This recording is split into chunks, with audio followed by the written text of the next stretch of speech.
Di antaranya seperti kisah Maryam yang Allah sebutkan dalam Al-Quran, ya. Wadhkur fil kitabi Maryam idh intabadat min ahliha makanan syarqiyya fattakhadhat min dunihim hijaban fa arsalna ilaiha ruhana fatamathala laha basharan sawiyya qalat inni a'udzu birrahmani minka in kunta taqiyya. Dan sebutkanlah tentang kisah Maryam, wanita salehah yang Allah mengatakan, Allah puji Maryam dari sisi menjaga harga dirinya, ya. Wa Maryam Imran allati ahsanat farjaha. Allati ahsanat farjaha. Allah selalu sebutin itu. Maryam yang menjaga kemaluannya. Karena dia tuduh berzina. Allah tampakkan sifat itu, allati ahsanat farjaha. Sampai begitu dia menjaga kemaluannya, dia menjauhi dari segala sebab yang bisa mengganggu kehormatan wanita. Sampai dia berada di tempat yang tertutup. Maka ketika dia menjauh beribadah di suatu tempat tertutup, tahu datang malaikat Jibril dalam lelaki yang tampan. Fatamatsala laha basharan sawiyya. Maka datanglah malaikat Jibril dengan tubuh lelaki yang sempurna, itu tampan. Masuk ke Maryam dalam kesendiriannya. Tiba-tiba Maryam langsung mengatakan, tidak ada kata pertama yang dia ucapkan, dia langsung ingatkan, inni a'udzu birrahmani minka in kunta taqiyya. Dia langsung berlindung kepada Allah dan mengatakan, hendaknya engkau bertakwa kepada Allah. In kunta taqiyya, kalau kau bertakwa tinggalkan aku. Ya. Bayangkan seorang wanita di dalam kesendiriannya, tahu-tahu didatangi laki tampan. Mungkin kalau wanita zaman sekarang, kesasar kemana mas? Ngobrol. Sini minum teh dulu. Ya. Dari mana? Ya, udah selesai ya. Selesai. Maryam tidak, begitu datang lelaki, dia langsung, ini a'udzu birrahmani minka. Tidak ada kata-kata basa-basi. Aku berlindung kepada Allah dari kamu. In kunta taqiyya, jika bertakwa kepada Allah. Baru Jibril menjelaskan, innama ana rasul rabbiki li ahba laki gulaman zakiyya. Saya ini adalah utusan Allah untuk mengabarkan kepada engkau Allah menganugerahkan seorang anak yang mulia. Ini contoh wanita salehah yang memiliki rasa malu, ya, yang tidak suka campur dengan lelaki, ya, dan mereka adalah para penghuni surga, allati ahsanat farjaha, yang menjaga kemaluannya. Taib, di antara wanita mulia yang penghuni surga, seperti kisah dari Atha bin Rabah, ya, yang dia berkata, Ibnu Abbas berkata kepadanya, ala adulluka imra'atan min ahlil jannah, ya, maukah aku tunjukkan kepada engkau seorang wanita penghuni surga, atau ala urika imra'atan min ahlil jannah. Atha bin Abi Rabah, Ibnu Abbas gurunya, Atha bin Abi Rabah muridnya.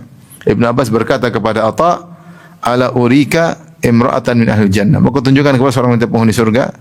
Tentu siapa penghuni surga ini? Ternyata penghuni surga ini memiliki rasa malu luar biasa. Hadhihi al-mar'atu sauda. Inilah wanita berkulit hitam. Atatin Nabi sallallahu alaihi wasallam, datang menemui Nabi, faqalat inni usra. Dia berkata, ya Rasulullah, saya usra, mengalami sarak. Sarak itu mungkin penyakit kejang-kejang, mungkin penyakit ayan. Ada yang mengatakan sarak maksudnya dirasuki sama jin. Wa ini atakasyaf, kalau saya lagi kumat, entah karena ayan atau karena kena jin, maka tersingkap. Fadu'allah li, berdoalah kepadaku agar aku sembuh. Maka Rasulullah berkata, in syi'ti sabarti walakil jannah. Kalau kau mau, kau sabar, bagimu surga. Wa in syi'ti da'autullah an yu'afiyaki. Kalau kau mau, aku doa kepada Allah untuk menyembuhkan engkau. Pilih mana? Sembuh atau sabar? Kata dia, asbir, saya pilih sabar supaya masuk surga. Faqalat ini atakasyaf. Tapi Rasulullah, saya ini kalau lagi kambuh, kumat, sering tersingkap. Fadu'ullaha alla atakasyaf. Berdoalah kepada Allah agar aku tidak tersingkap. Fada'a laha, maka Rasulullah pun mendoakan. Itu wanita ini berkulit hitam tapi dia malu, tidak ingin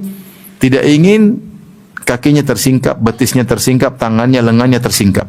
Padahal dalam hukum Islam, seandainya wanita ini tersingkap, dia tidak berdosa. Karena dia beruzur, dia sedang sakit, tidak sadar. Ketika dia sedang mengalami penyakit ayan atau kejang-kejang, sedang dikerasukan jin, dia tidak sadar. Dan kalau dia tidak sadar, harusnya tidak mengapa. Tetapi dia malu, meskipun dia beruzur syar'i, dia tidak ingin tersingkap apa kakinya, meskipun dia berkulit hitam. Meskipun dia berkulit hitam. Inilah menjadikan dia di antara sebab penghuni surga, wanita yang memiliki rasa malu. Ya. Dia wanita berkulit hitam tapi hatinya putih bersih. Sabar dengan sakit yang dirasakannya dan memiliki rasa malu yang luar biasa. Dia sabar dengan penyakit yang dia alami tapi tidak sabar kalau rasa malunya tercoreng. Saya ulangi, wanita ini berkulit hitam tetapi hatinya bersih. Dia sabar untuk terkena penyakit ayan kejang-kejang. Seumur hidupnya dia sabar, tapi tidak sabar kalau tersingkap auratnya. Dia tidak sabar kalau rasa malunya tercoreng. Ya. Padahal kalau dia tersingkap pun auratnya tidak mengapa karena di luar kehendaknya karena sedang sakit. Tapi tetap dia memilih untuk supaya sakit tidak apa-apa, yang penting jangan sampai tersingkap aurat. Taib. Di antara contoh bagaimana para sahabiat dahulu mereka memiliki rasa malu, seperti ketika Rasulullah SAW menyebutkan hadis tentang man jarra ma asfala minal ka'bain fa finnar. Kata Rasulullah SAW, ma asfala minal ka'bain minal izar fa finnar. Bahwasanya apa yang di bawah mata kaki maka terkena api neraka. Maka Ummu Salamah memahami bahwasanya hadis ini mencakup semua orang termasuk wanita. Maka dia bilang, Rasulullah, bagaimana dengan kami para wanita? Ya, Rasulullah maksudnya ini adalah para laki, wanita memang ingin nutup aurat. Maka kata Rasulullah, yurkhina shibran, wanita kalau pakai rok, panjangkan roknya di bawah mata kaki 1 jengkal.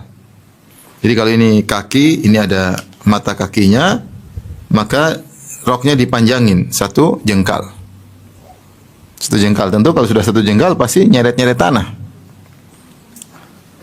Apa kata Ummu Salamah? Idzan tanqashifa aqdamuhunna. Ya Rasulullah, kalau cuma 1 jengkal padahal sudah nyeret-nyeret tanah, akan tersingkap kaki mereka kan di Arab sana angin lah apalah. Mereka ingin benar-benar tertutup. Kata Nabi SAW, yurkhina zira'an wala yazidna ala dhalik. Kalau gitu tambah lagi 1 zira', 1 hasta segini, yaitu sekitar 60 cm.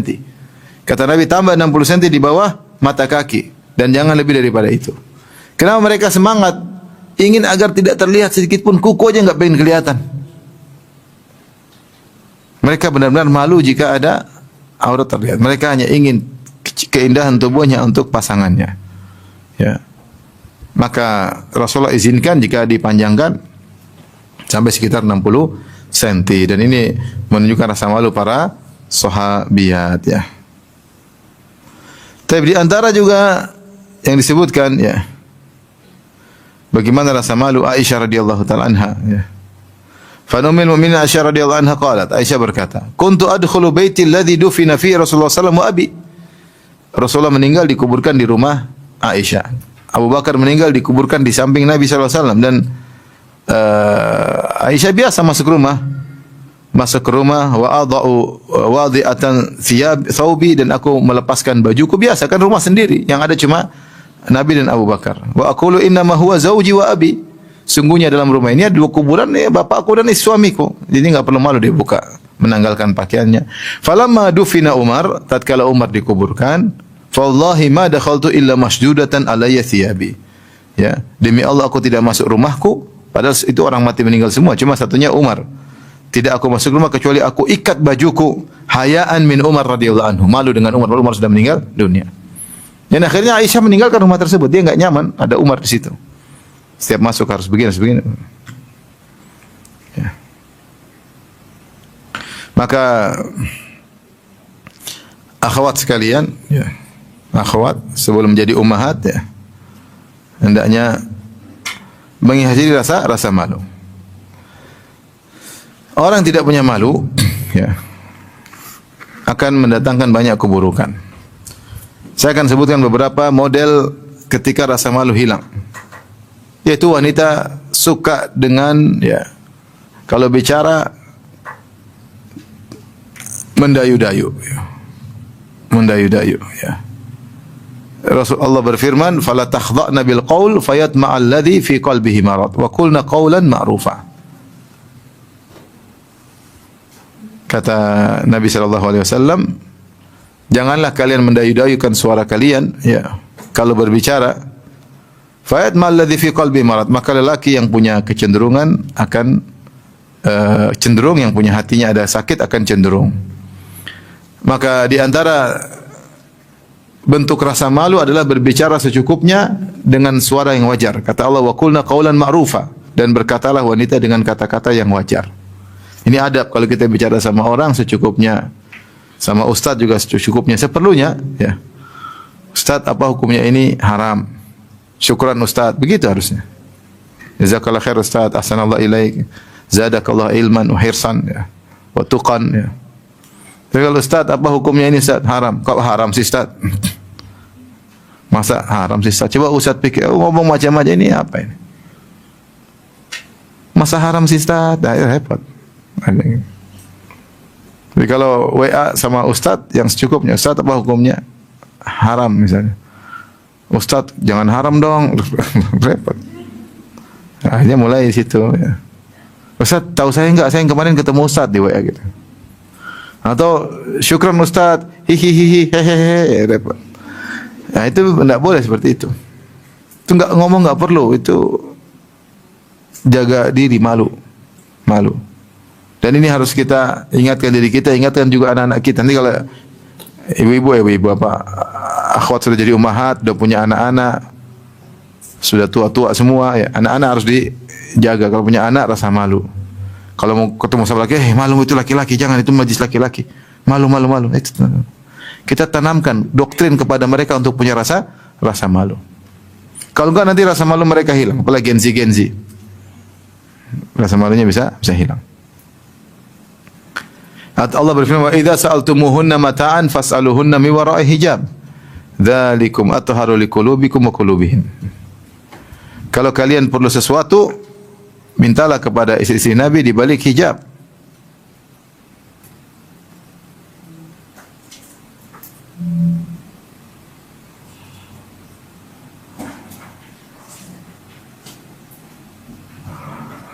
Dalam surat Al-Ahzab ayat 53, ya.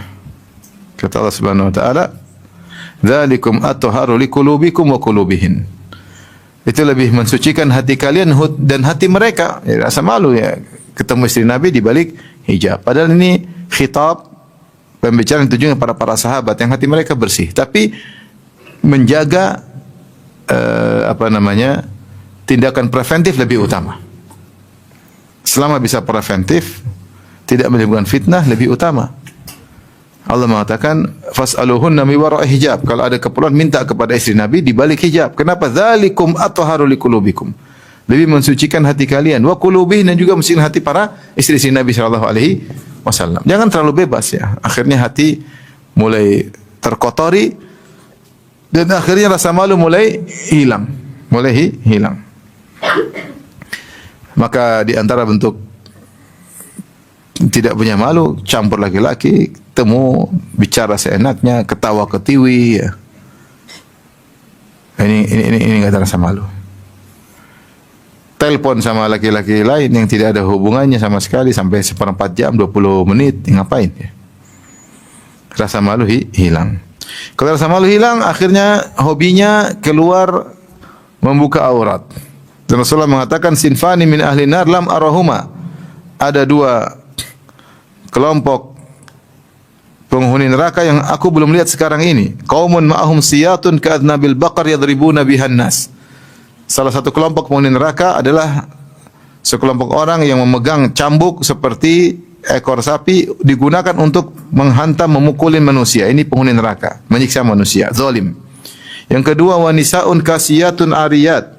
Wanita-wanita yang berpakaian tapi telanjang. Mumilatun ma'ilat. Mumilat yaitu mencondongkan, menjadikan orang condong kepadanya. Ma'ilat dia sendiri juga berlenggak-lenggok. Ru'usuhunna ka'asnimatil bakhtil ma'ilah. Sementara kepala mereka seperti punuk-punuk onta.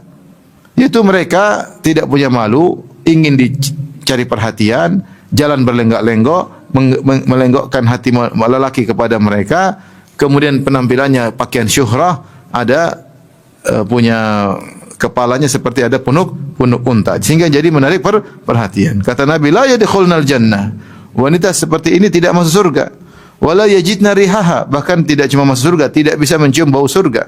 Wa inna rihaha la yujadu min masarati kadza wa kadza. Padahal bau surga tercium dari sangat jauh. Ini contoh, kalau tidak punya malu, dia pengin tampil, pengin dilihat, pengin cari perhatian. Subhanallah ya. Makanya Allah mengatakan wa qarna fi buyutikunna wa la tabarrajna tabarrujal jahiliyatul ula. Hendaknya kalian wanita suka di rumah. Qarar, ada dibaca ada waqarna, ada waqirna. Maknanya qarar atau waqar ya. Jadi Allah berkata tenang di rumah kalian atau mulialah kalian dalam rumah kalian atau qurratul ain ya, yaitu bahagialah kalian di rumah kalian. Sampai Allah mengatakan fi buyutikunna, di rumah-rumah kalian. Padahal rumahnya bukan rumah wanita, rumah suami. Tapi Allah mengidhafahkan rumah tersebut kepada para wanita agar mereka benar-benar betah merasa itu rumah sendiri padahal rumah suami. Wa qarna fi buyutikunna, bukan rumah kalian bukan di mall. Rumah kalian bukan di pasar, rumah kalian di situ. Tidaklah keluar kalau ada keperluan. Wala tabarrujna tabarrujal jahiliyatil ula, dan janganlah kalian bertabarruj. Tabarruj dari buruj, buruj maksudnya zuhur, tampil. Suka keluar tabarruj, pamer kecantikan. Wanita seperti itu kan si pamer, pengen punya tas baru pengen pamer, beli baju bermerek pengen apa? Pamer ya. Jalan-jalan pamer, makan enak pamer ya. Ke jembatan Suramadu pamer. Semuanya apa namanya di selfie dipublish. Makanya di antara sifat wanita tidak punya malu terjadi sekarang. Suka publish. Saya kadang sedih, wanita kenapa seperti itu? Kalau itu mungkin di antara wanita saja ngapain gitu-gitu. Dia main panah, foto perempuan main panah, terus publish. Wanita pegang pedang ngapain gitu? Pakai cadar pegang pedang terus publish. Apa-apa nih? Malu enggak begitu? Malu lah. Kita kalau punya anak perempuan ridho enggak kita begitu? Anak perempuan kita pakai cadar kemudian pegang pedang begini, foto. Anak perempuan kita naik kuda terus pegang panah, ngapain? Perempuan. Gimana sifatnya nanti sama suami seperti ini? Pengin terlihat, pengin pamer, pengin tampil, pengin hebat, mendominasi jadi dalam rumah tangga. Suka tampil. Kalau orang punya rasa malu dia suka tampil, dia malu. Sampai Rasulullah dikatakan la asyaddu hayaan minal mar'ati fi khidriha atau kama qala ya. Rasulullah SAW itu lebih malu daripada gadis pingitan. Gadis malu tu dipingit, tidak suka keluar di rumah aja ngurusin ini. Di keluar ada keperluan, bukan dilarang. Ada keperluan silakan keluar. Rasa malu. Tapi kalau dia keluar ngobrol sana sini ketemu laki-laki, orang kalau sudah wanita punya rasa malu dia akan mulia, orang segan sama dia. Kenapa pemalu? Pasti orang malu dipuji. Tapi kalau enggak punya malu rendah, hina dia. Jadi itu tinggal orang barat yang wanita keluar enggak punya malu. Keluar sana kemari dilihat oleh lelaki, jadi santapan para lelaki, disentuh oleh siapa saja, dinaikin oleh siapa saja, dihinakan oleh siapa saja, disuruh jadi iklan-iklan jual-jualan ya, dipajang di sana sini, jadi tidak ada nilainya, tidak ada nilainya, hilang rasa malunya. Semakin memberani buka aurat dipandang semakin modern. Orang barat kan bikin seperti itu. Mereka sudah rusak, Mereka ingin kita rusak seperti mereka. Tidak punya rasa malu. Tidak punya rasa malu.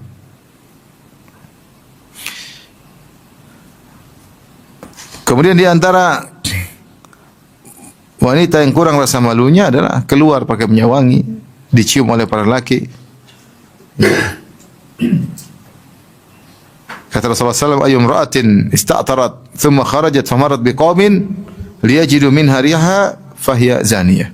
Wanita mana saja pakai parfum kemudian keluar untuk melewati lelaki supaya dicium aromanya, maka dia wanita pezina. Ya.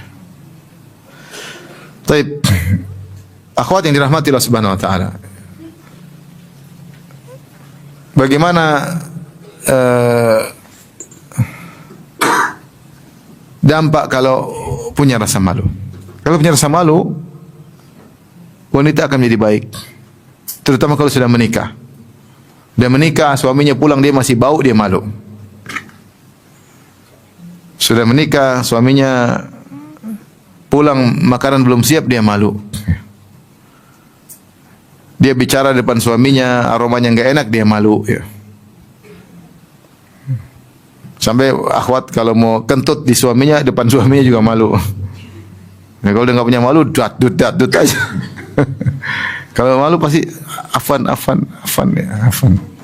lost close now. Tapi dia malu atau dia lari kemana. Itu punya rasa malu. Senang kalau kita punya istri punya rasa malu. Kalau enggak punya malu asal lost aja. Malu ya. Malu enggak ngurus anak-anak. Malu keluar terlihat auratnya. Subhanallah, rasa malu itu membawa kebaikan. Al haya'u la ya'ti illa bi khair, kata Nabi sallallahu alaihi wasallam. Malu suaminya salat malam, dia enggak salat malam, dia malu. Malu dia salat subuh ketinggalan, malu dia enggak baca Quran, malu.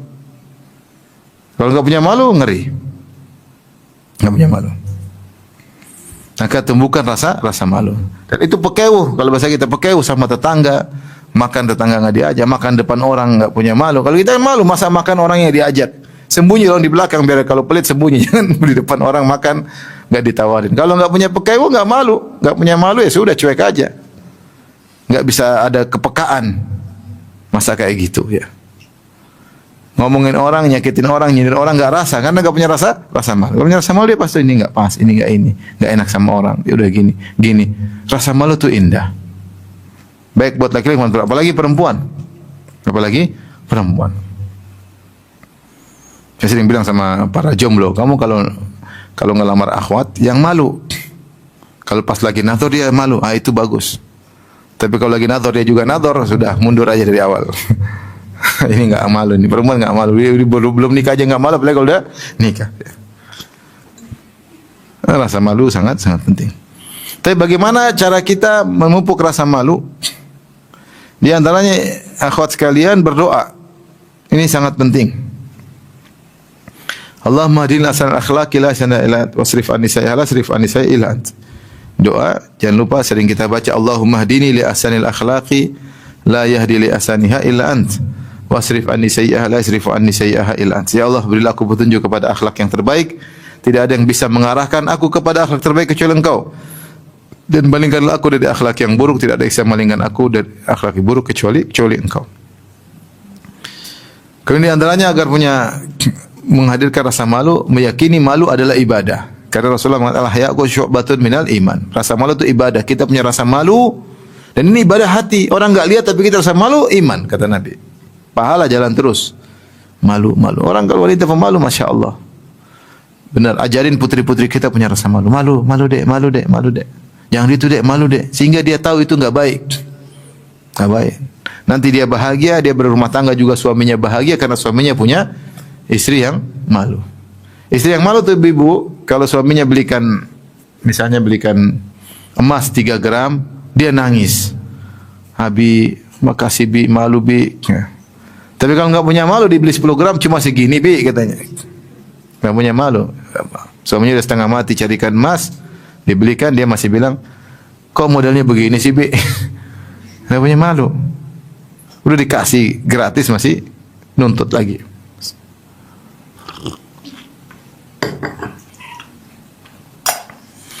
Maka dia harus sadar bahwasanya malu adalah iman, malu adalah ibadah. Tanamkan hatinya bahwasanya rasa malu adalah ibadah. Kemudian di antaranya agar dia punya rasa malu, dia menghadirkan muraqabatullah. Bahwasanya Allah Subhanahu wa taala selalu mengawasinya. Al-muraqabatu kada al-muhasibi, al-muraqabatu ilmul qalbi bi qurbir rabb. Kullama qawiyatil ma'rifatu billahi qawiyal haya'u min qurbihi wa nadhrihi. Al-muraqabah yaitu merasa diawasi Allah adalah ilmu hati tentang Allah itu dekat. Semakin kuat ma'rifahnya bahwasanya Allah dekat, maka semakin kuat rasa malunya. Ya, karena malu Allah dekat dan Allah melihatnya. Dia malu sama Allah Subhanahu wa taala. Rasulullah bersabda, "Istahyu minallahi haqqal haya." Malulah kepada Allah dengan sebenar-benar malu. Kata Ibnu Qayyim rahimahullah taala, "Fa innal abda mata alima bi nadhari ilaihi wa maqamihi alaihi wa annahu bimar'an minhu wa masma' wa kana hayyan istahya min rabbih an yata'arrada limusakhatatihi." Kata Ibnu Qayyim, seorang hamba kapan dia tahu Allah memandangnya dan dia tahu bagaimana dia sedang berada di hadapan Allah dan dia berada di dalam pengawasan Allah dan dalam pendengaran Allah dan dia pemalu, maka dia pasti malu untuk mendatangi hal-hal yang membuat Allah murka, dia malu. Seorang kalau mereka rasa malu, dia malu. Allah sudah kasih dia banyak nikmat, kemudian dia gunakan nikmatnya untuk yang tidak benar. Malu. Kasih nikmat digunakan untuk membanggakan Allah, dia punya malu. Maka malu ini luar biasa. Di antara sebabnya adalah dengan muraqabah, merasa senantiasa dilihat oleh Allah Subhanahu wa taala. Di antaranya bermujahadah. Tadi berusaha merubah. Saya bilang rasa malu memang kebanyakannya jibili dari sananya, tapi bukan berarti tidak bisa diusahakan, bisa diusahakan. Tadinya kita ada malu, kita mulai malu enggak enak. Kita latih diri untuk biasa, lama-lama rasa malu tersebut terpatri dalam diri kita.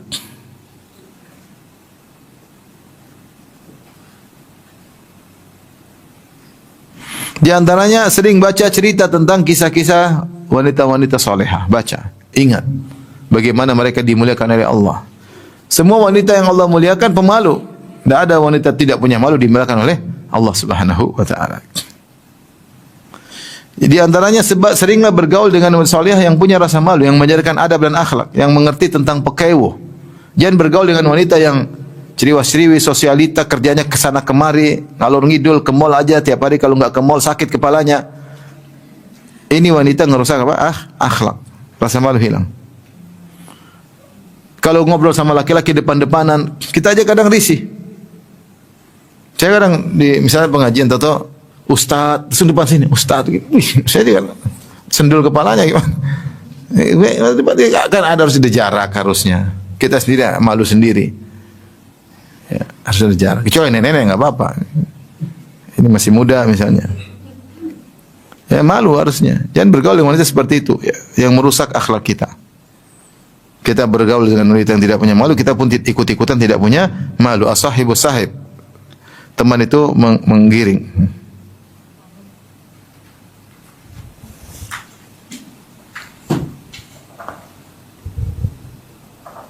Taib. Dan jauhi sebab-sebab yang bisa menghilangkan rasa malu. Apa sebab-sebab bisa merasa malu? Di antaranya ibu-ibu adalah nonton Korea. Kenapa bisa merasa malu? Karena orang sering bermaksiat, dia akan melihat sosok-sosok dalam film yang tidak punya malu. Di jalan laki-laki perempuan, cium-ciuman. Ketika dia sering nonton itu, maka dia memandang suatu perbuatan yang biasa. Akhirnya rasa malunya hilang.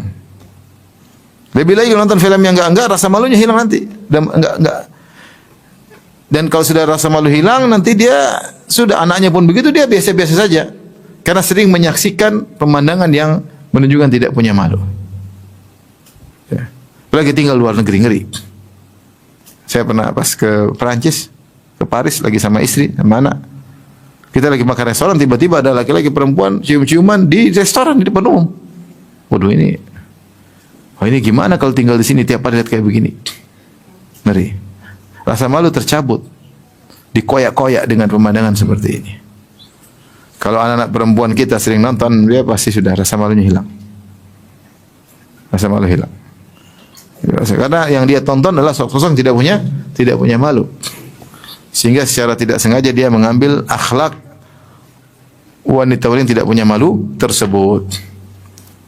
Maka kalau kita pilih rasa malu, jangan ikuti orang-orang seperti itu. Jangan sering nonton-nonton yang seperti itu yang menghilangkan rasa malu.